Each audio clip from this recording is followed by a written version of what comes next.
ગોંડલ એટલે કે સૌરાષ્ટ્રનું એક એવું શહેર કે જ્યાં રાજકારણ ક્યારેય શાંત નથી થતું, પણ આ વખતે વિવાદ કોઈ ચૂંટણીનો નથી, પરંતુ સમૂહ લગ્નોત્સવનો છે.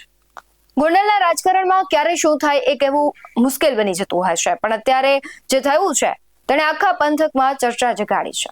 સરદાર પટેલ સોશિયલ ગ્રુપ દ્વારા આયોજિત સમૂહ લગ્નોત્સવમાં નિખિલ ડોંગાએ આપેલું 11,11,111 રૂપિયાનું દાન અને ત્યારબાદ સર્જાયેલો high voltage drama.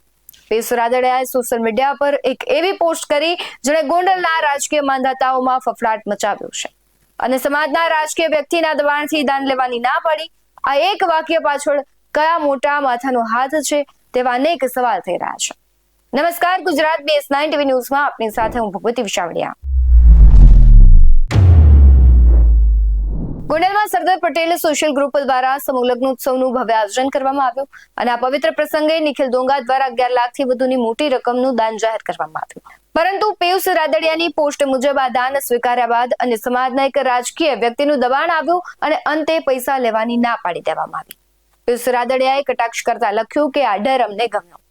Piyush રાદડિયાએ Nikhil ડોંગાના સમર્થનમાં અને વિરોધીઓના ડર પર આકરા પ્રહારો કર્યા છે. ગોંડલના રાજકારણમાં રાજકીય વ્યક્તિ કોણ છે જેણે દાન પર પણ અંકુશ લગાવવાની કોશિશ કરી તેવા સવાલો થઈ રહ્યા છે.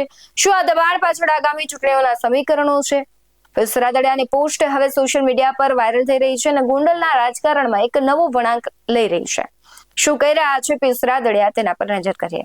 કે ખરેખર તો કોઈ પણ પ્રકારના સમૂહ લગ્નના આયોજન થતા હોય તો સમૂહ લગ્નમાં જે ભાગ લેતા હોય એ લોકો આર્થિક રીતે સદ્ધર ન હોય એવા લોકો સમૂહ લગ્નમાં ભાગ લેતા હોય, એટલે ખરેખર તો કોઈ પણ વ્યક્તિને વિરોધ ન કરવો જોઈએ. પરંતુ આજે જે ગોંડલમાં ઘટના બની છે તો એમાં હું તમને જણાવી દઉં કે જે સરદાર પટેલ સોશિયલ ગ્રુપ છે એમના બે આયોજકો એટલે કે મુખ્ય પ્રમુખ છે બટુકભાઈ ઠુમર અને ટ્રસ્ટી ગિરધરભાઈ વેકરિયા દ્વારા ડાયાભાઈ અને નિખિલભાઈનો સંપર્ક કરવામાં આવ્યો. સુરત ખાતે રૂબરૂ જઈ અને આખા કાર્યક્રમની વિગત આપી, ચર્ચા થઈ અને ચર્ચાના અંતે 11,11,111 રૂપિયા જેવું દાન આપવાનું ડાયાભાઈએ સંમતિ આપી અને કીધું કે આમાં 4 ફોટા લેવાના છે. એમાં એક મારા પાર્ટનર નિખિલભાઈ ડોંગા અને બીજા મારા પરિવારના 2 સભ્યો છે એમના ને એક મારો ફોટો. એટલે બધું નક્કી થઈ ગયું. પરંતુ જ્યારે આ કંકોત્રી છાપવાની વાત આવી ત્યારે કંકોત્રીનું પ્રૂફ અમારી પાસે આવ્યું અને આ સારું કાર્ય થતું હતું એટલે અમે એ પ્રૂફને મીડિયામાં એટલે કે સોશિયલ મીડિયામાં વાયરલ કર્યું. જે વાયરલ થતાં જે એક રાજકીય વ્યક્તિ છે ગોંડલમાં કે જે લેવા પડે સમાજમાંથી પણ નથી આવતા અને ભારતીય જનતા પાર્ટીને સર્વે કરવા છે એવા વ્યક્તિ દ્વારા આ બે આયોજક અને ત્રીજા એક લાલજીભાઈ ચડાવ્યા, આ ત્રણેયને બોલાવી અને કહેવામાં આવ્યું કે આ વ્યક્તિના પૈસા લેવાના થતા નથી ને જો તમે પૈસા લીધા તો તમે મારી સાથે દુશ્મનીની તૈયારી રાખજો. એટલે આ લોકો ક્યાંક ને ક્યાંક ડરી અને અમને પાસેથી પૈસા લેવાની ના પાડી અને એવું કીધું કે અમે તમારા પૈસા ન લઈ શકીએ.